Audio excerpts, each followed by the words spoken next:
Welcome viewer, I am Murugan S.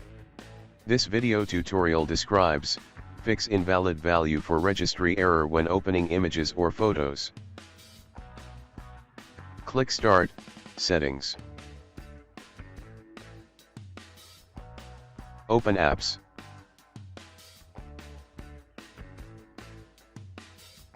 Type Photos in Apps search bar.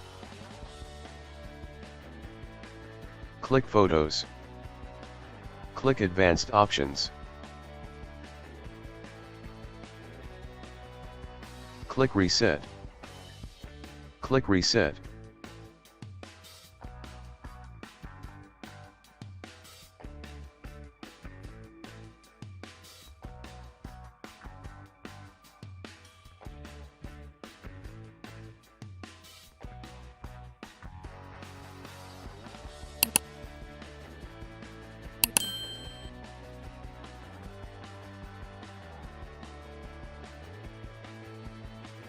Thanks for watching.